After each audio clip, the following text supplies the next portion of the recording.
Okay, so today we're talking about chapter 14, section 2, and it's just called Changes in Medieval Society. So we're going to start with changes in farming. It's really strange to think about that the global human population was so often capped by a people's ability to produce food. And that when we're looking at population growth, particularly up to the Industrial Revolution, it's a population of an area is capped by how much food that place can grow. And when that place can grow more food, there are more people. So that means famine was not uncommon, which is really scary when you think about it. So that means starvation was not uncommon, and that was a natural check on the population, that when there were too many people, people would start to starve to death, ergo fewer people. It's dark, right?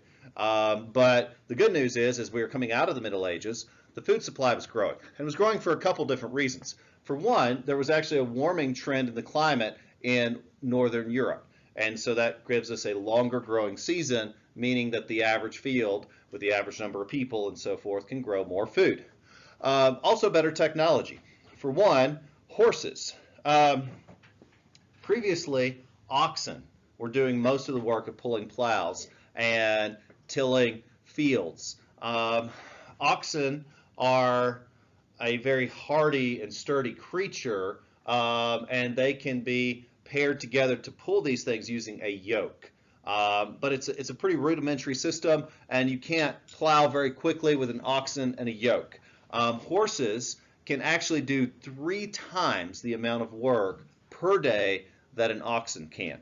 So 3 times the amount of work per day means that the average farmer can now farm a field 3 times the size. So that means families can now produce more food. But also a major change in the way that farms were run. Crop rotation was discovered in the Middle Ages about around the year 800. They called it the 3-field system. And that is that if you have your property broken up into 3 different parts, and you only grow on 2 of the 3 parts, and then you rotate that each year, that allows the part that you leave fallow, meaning you're not planting anything, to replenish, to heal. Because if you plant the same thing in the same place year after year, eventually it will turn to dust. That's actually what caused the Dust Bowl. One of the main reasons the Dust Bowl began in the 1930s is that farmers were growing the same thing every year, and they were over farming. And because of that, the land turned to dust. It will eventually lose its ability to grow anything if it's not allowed to replenish the nutrients. And so the 3-field system means that farmers could actually increase the amount of food they were growing by only using 2/3 of their property at any one time. So, horses were a very new technology, mainly because of the use of harnessing. And so it's not horses were a new technology, it's the harnesses that could hook to the plow. So where oxen use yokes, it's a very, very old tool that just lays on the ox's shoulder and then pulls something. These harnesses are more sophisticated, so that's why they didn't come out till later. Yes, ma'am. Why did they just all of a sudden use the horses? Why didn't they stay with the ox? Right. So the ox, it can pull a plow, and you can do this with a simpler method. But for a horse to do this, it just requires a more sophisticated harness system. So how'd they know? I'm sorry? How'd they know? Why'd they faint? Well, horses are just faster. If you were to say ride an ox and then time yourself, you're maybe getting 20 miles an hour if the ox is really motivated. They're big giant cows type of things. But a horse obviously can go much faster, like 45 miles an hour. Not that they're going to be plowing at 45 miles an hour, but they can simply move faster in the field even with a heavy load like this. Okay, so that's one thing. I guess in summary, more food because of better technology. But another interesting fact that we see about a society when starvation is less of a concern is more people can specialize. more people can go into skilled labor. You don't need as many farmers if you can produce enough food. And so with more people going into professions, guilds begin to form. Guilds are like trade unions where there might be an organization of blacksmiths, there might be an organization of carpenters, and they're part of these guilds so that even though they're independent contractors, they can agree on common prices, they can settle disputes, they can advocate for each other. And the first of these guilds were really amongst businesses. And the purpose of them was really to control prices. You know, if one business opens here and they sell swords, and then a business opens here and they sell swords for half the price, it's going to drive this guy out of business. So this guy is going to complain to this guy, and that guy's going to say tough. So if they're all part of a guild, then they can agree on those prices together, and then they can all be in business and be more successful that way. So skilled workers do this. Even today, electricians and plumbers are often part of guilds. And they exist to not only ensure quality, because if you're going to be a contractor, you have to be licensed, and you're licensed by a contracting board, and that board would oversee that industry. And that's really what guilds serve to function, is they regulate themselves by making sure that if they endorse a blacksmith, then they're saying that blacksmith knows what they're doing. And if that blacksmith is dumb, then it hurts the reputation of that guild. So it's in everyone's best interest for them to be good at what they do, because if not, they could lose their license. So guilds also help to train new members. And so this is where apprenticeships, and now we have a sophisticated system with schools, but even in certain trades, you could begin by apprenticeship. So my nephew last semester was working as an electrician, and he was apprenticing under a licensed electrician. And so he didn't know two things about putting a wire together. That's okay. He was just beginning the process. And then if he sticks with it, in a year or two, maybe he'll know a little more about it. Probably not enough to get licensed, but eventually, when he can do everything on his own, top to bottom, then maybe he'll get licensed. But he would be licensed by an overseeing board, who again serves that function. So if you wanted to start and learn a trade, like for me, if I wanted to learn how to weld, it's very simple. The building next door to us has classes for welding. So you guys were asking, like, what classes do you have to take versus which ones can you choose to take? There's actually a lot of flexibility within this program. Let's say you wanted to learn how to fix a car. Well, there's several ways to do that. I mean, you can watch YouTube.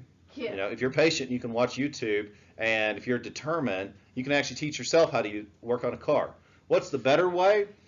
Is to go to school, to sit with someone who already knows how to do it and who can watch you do it and help you learn from your mistakes. It's a much better, much easier way. So you would start out as an apprentice. You've probably never changed a tire before. That's okay. You're just getting started.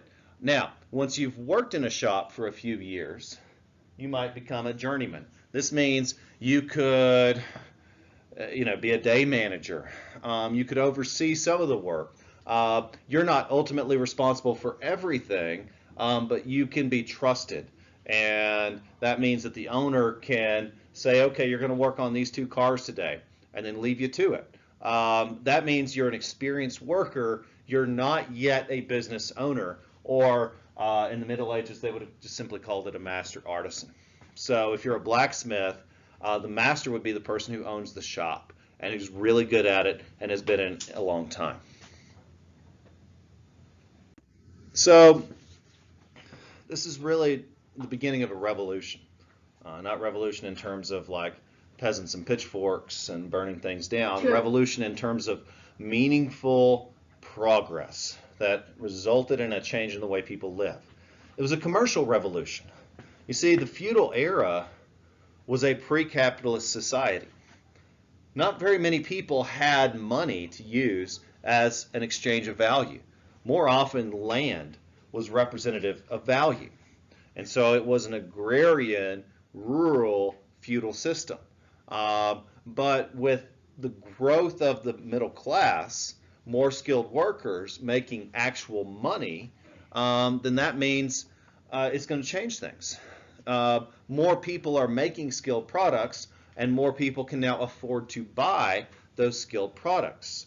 And the one positive perhaps of the Crusades is that it opened up some new trade routes between Asia, North Africa, through the Byzantine, all the way to China.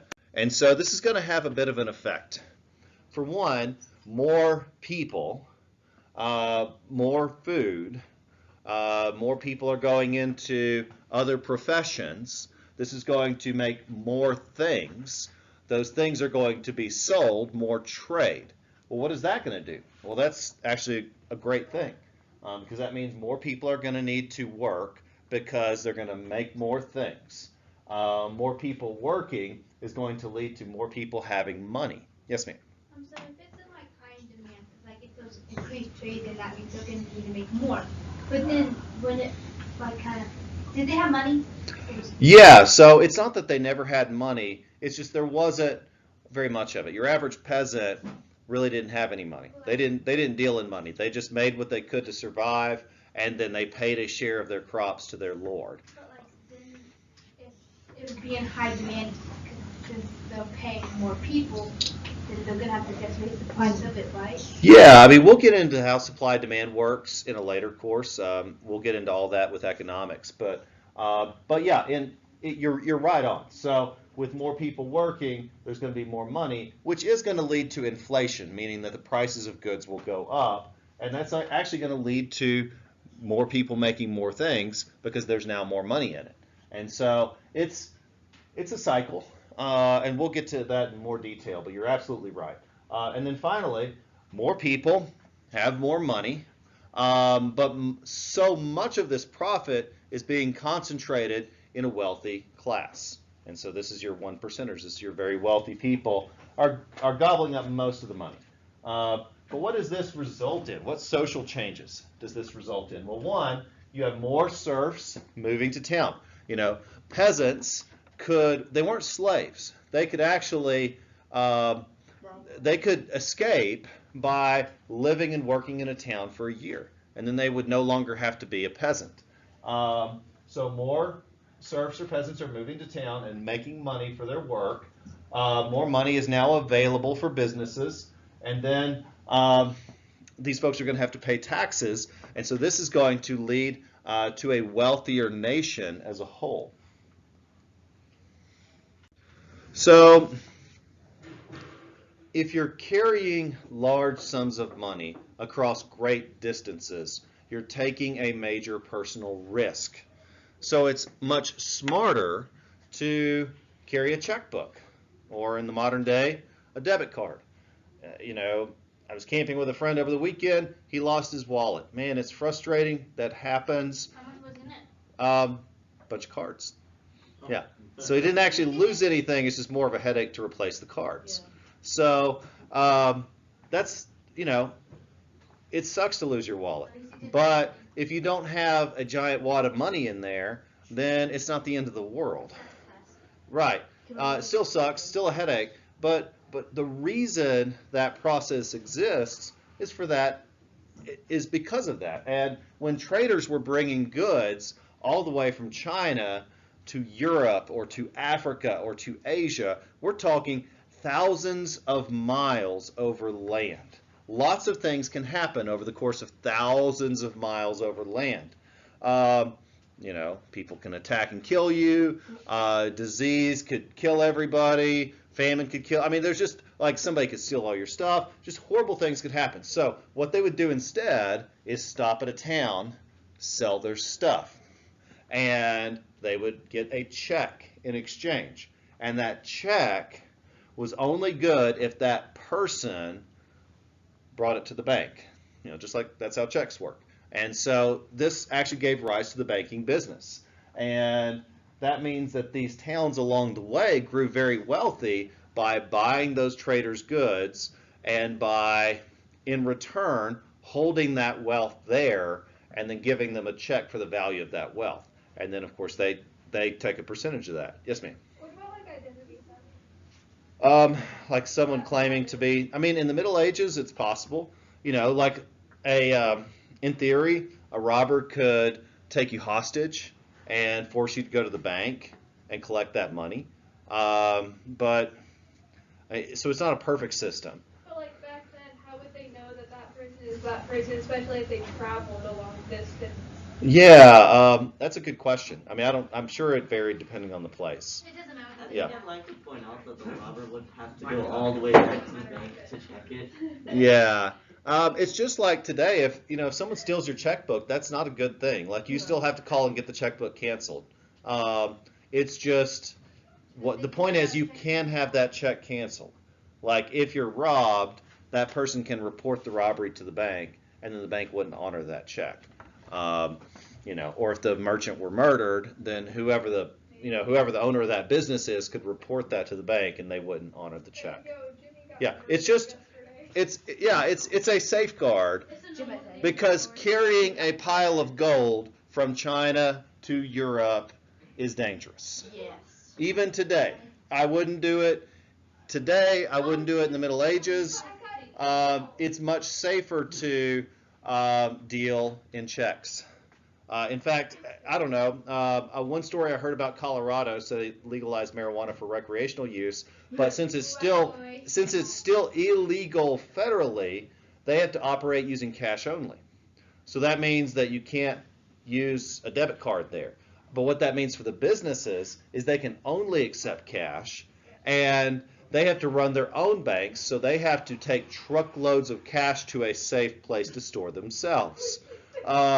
It's a dangerous thing. So it's much safer to just have a check, which is a representation of value. Okay, so another societal change is this is going to actually lead to the growth of cities because most of these new jobs are happening in cities.